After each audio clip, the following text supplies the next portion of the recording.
It's been a beautiful day. I've done AK 1 to 4, so for me today this is really about putting things together that I've learned over the past few years. Time for yourself.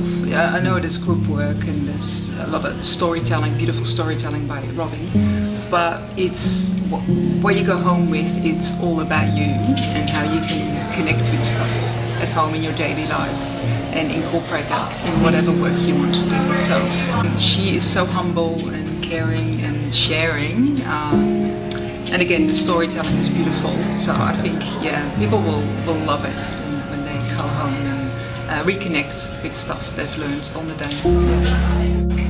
She's an amazing soul, all about the heart. She's kind and fun. Love her.